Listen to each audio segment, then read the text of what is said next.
Hi guys, so today we're going to talk about rate of reaction, and we're going to quickly recap what we have talked about already recently. So we're going to look at rate of reaction and very quickly recap, and then we're going to move on to starting to think about some of the A2 kinetics topics, and I'm going to try and get through those during the next few weeks before the summer. So first of all, what is a rate of reaction? Just to remind ourselves really quickly, it is a measure of the speed of a reaction, or how fast the reaction takes place.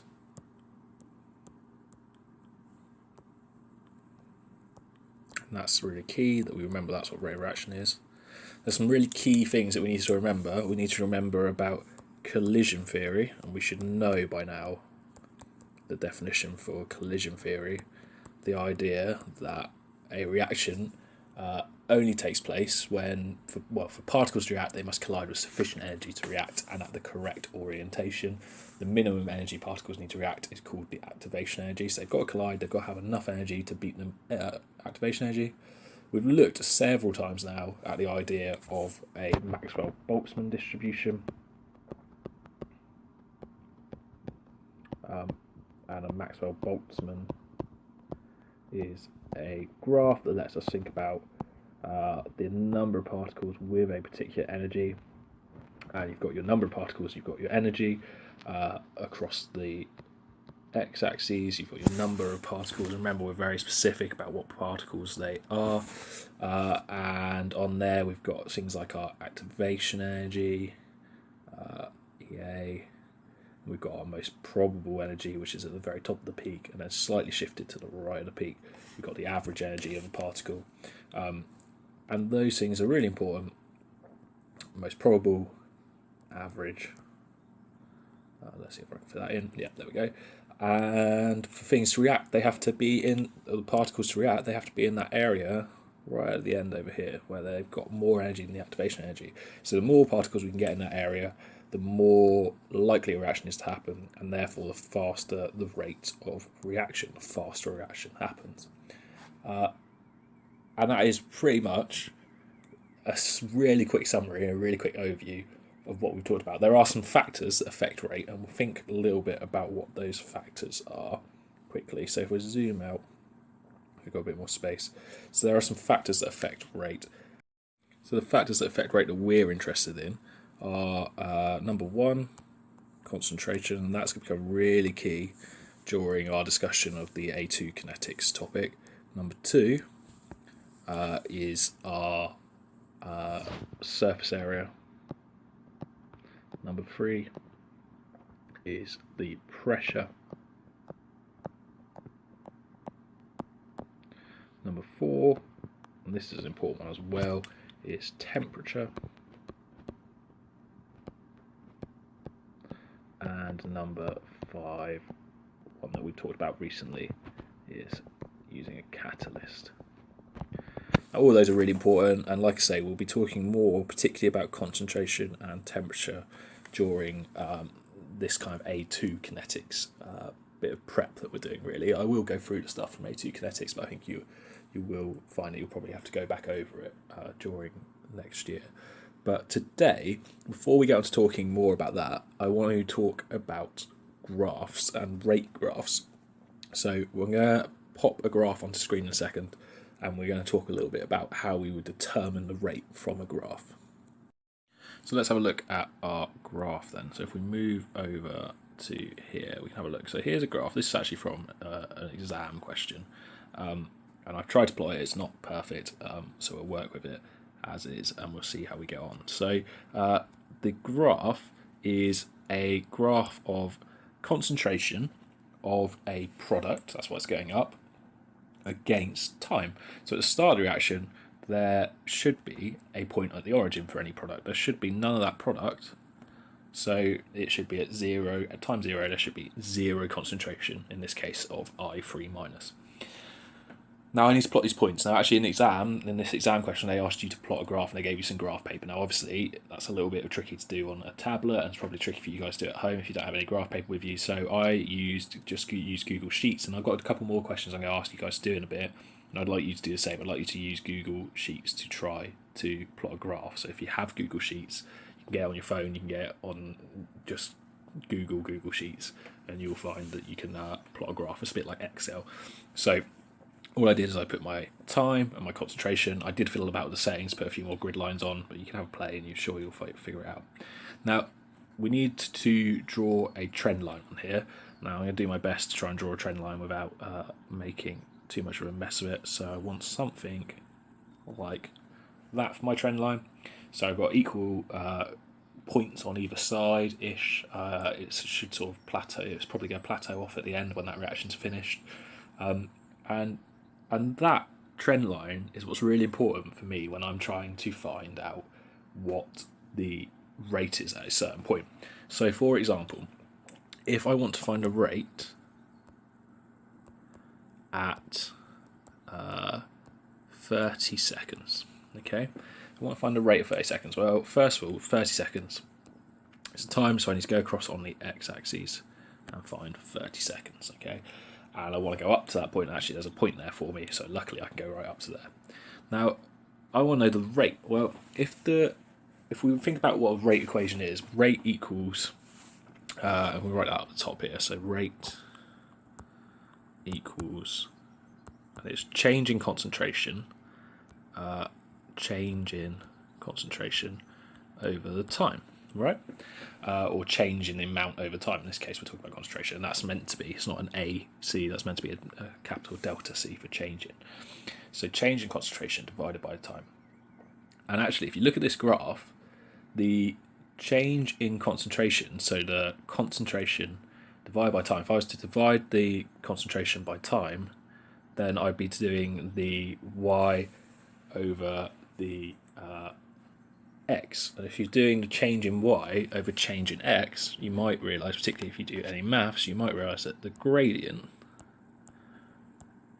is the change in y over the change in x. Sorry, and that should be the change in time there. So it's change in concentration over the change in time, which on our graph would be the same as saying the change in the y-axis, the change in the concentration, divided by the change in the x-axis, the change in the time. And if we do change in y divided by change in x, in maths we would call that the gradient. So you might call it this, it's called the gradient, that's the proper word for it. You might have called it a slope before, but it's the kind of the angle that the graph is going up or the graph is going down. And problem being, if you look at this line of best fit, you'll see that this gradient on this trend line is changing all the time. At the beginning it's very steep, at the end it's almost flat. So we have to look at a specific time, and we're going to look at the time at 30 seconds. And the way we do this is a little bit tricky, okay, to show on a tablet. It's actually really easy, sorry, I don't want to put you off. It's really easy to do, but it's just tricky for me to show you how to do on here. So I'm going to, hopefully, pop in a ruler, there we go. So you need a ruler, and your ruler probably won't resize as easily as this one, but you want a ruler, and you want to go to 30 seconds, and you want to put that ruler onto the trend line, and you want to do what we call in maths a tangent. So the ruler should line up. So if we were doing it right at the beginning, for instance, it's a little bit easier to see because it's almost straight. That would be my tangent, because that's the graph, and I could draw a line, I could calculate it, and I'll show you how to do that in a second. But we're going to go for 30 seconds. So at 30 seconds, I put my ruler on the line. I try to line it up so that I now get a straight line. Now, the problem with this ruler is it doesn't actually work as a ruler. So I'm going to try and draw a straight line now, which you've seen in the last few videos I am not very good at doing on a tablet. So let's try and draw a straight line. And the other problem that I think sometimes happens is the ruler seems to get attached to the line. Yep, and it has again. Let me see if I can get rid of that then. So you would use a ruler. Let's say I'm using a ruler. In fact, if I do it with a shape, maybe that will work to make our life a little bit easier. So let's say I'm using this. Can I do that? Yeah, that's a little bit better. So there's my line there, okay? So we put my line there on that graph, and now we've got a straight line. And actually we can work out the gradient of a straight line very easily. So to work out a gradient of a straight line, it is just, as we said before, y, change in y over change in x, okay? So the change in y here is going to go, let's say this line should be a little bit thinner really, so let's say it's 0.1 2 because we're going to go from, so let's say at the bottom of this line is 0.2. The top of this line, let's go right up to the top of the graph. So let's go here. Yeah, let's go here. So we're basically drawing this triangle like this between 0.2 and 0.5. So the change in y equals 0.3. Should say 3. There we go, 0.3. And the change in x, well, if you can imagine this line would continue down here a little bit. So let's say it is going from 0 all the way, or let's put it here, 0 all the way across to 40. That's 10 grid lines there, so that's 47, I believe. So 0 to 47, luckily for us, is a change in x of 47. Now to find a gradient, change in concentration over change in time, or change in y over change in x from this graph. And that would be, change in y is 0.3 moles per decimeter cubed. Okay, divided by the change in x, which is 47 seconds. Now obviously you will use your calculator for that, so it's 0.3 divided by 47, which gives me a rate, very lovely rate, clearly, of 0.0064. Okay, moles per, I'm going to zoom out a little bit, moles per decimeter cubed per second. Okay, and that -1 means per second. Okay, the minus basically means per. So I think I've made that sound far more complicated than it really is. So let's try and have a look. Let's get the same graph and try and calculate it at a different point and see if we can try and explain it again to see if we can make it a little bit clearer. Okay, so here it is again. Here's my graph, and again I'm going to draw my line of best fit on, hopefully nice and clearly. Perfect. Not quite perfect, but you know what I mean. And I am going to, this time, let's calculate the rate at, well, let's calculate what we call the initial rate. So let's calculate the rate at 0 seconds. So right at the very beginning, what is the rate?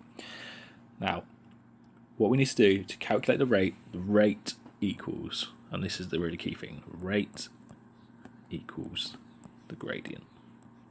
Okay, so the rate equals the gradient at that point. Okay, so the rate at 0 equals the gradient at point 0. So I need to draw on a tangent, which is a line not perpendicular, a line tangential. What's the word I'm looking for? Parallel, I guess, to the line of best fit. So if I was to do that on here to the best of my ability, that's going to be a straight line, and it's going to go up very steep, like so. That's terrible. Let me try it again. Like so. There we go. So there's a straight line going up nice and big. Now, one of the key things is if you make it as big as you can, that kind of that is one of the ways you can help deal with error. Okay, so you can kind of not correct error, but you can minimize error by making your tangent nice and long, so you're doing it over the biggest range you can. So actually, if we do this, this should make the numbers a little bit nicer to work with. So for instance, if we turn this into a triangle, something like that should be a triangle, almost, then we can work out the gradient of this line here. So this is what we're trying to find. We're trying to find the gradient over here. So this line over here, the gradient this line, is going to give us the rate. Okay. Now to calculate the gradient, it's change in y over change in x. Okay, change in y divided by the change in x, which is equivalent to the change in the concentration divided by change in the time. Alright, so let's work it out. Now if we actually follow this, it's very poorly drawn, but let's say the line comes down to here, then actually the change in x there is between 0 and 10, so the change in x equals, well, 10 minus 0, which is 10 seconds. The change in y equals, well, it goes from 0 along the x-axis right up to the very top of the y-axis, which is 0.5. So 0.5 minus 0 is 0.5 moles per decimeter cubed. Now we need to divide those the correct way around to find a gradient. So it's change in y over change in x. So it's 0.5 moles per decimeter cubed divided by 10 seconds. So that equals 0.05 moles per decimeter cubed per second.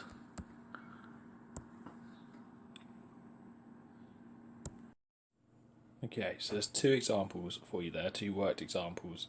Really, it comes down to a couple of key steps. I'm just going to write out these steps for you, and then I'm going to give you some time to do a couple of questions of your own. So, the key steps are, number one, obviously, you need to plot the graph. Now, like I say, in the exam, they might ask you to plot the graph on let me get rid of the yellow. They might ask you to plot the graph on graph paper. I'm saying to you at home, feel free to use Google Sheets, okay, or Excel or something similar. Or if you've got graph paper, great. Okay, so you plot the graph. Now the challenge, if you do use Google Sheets or something online, is to then add or draw the trend line.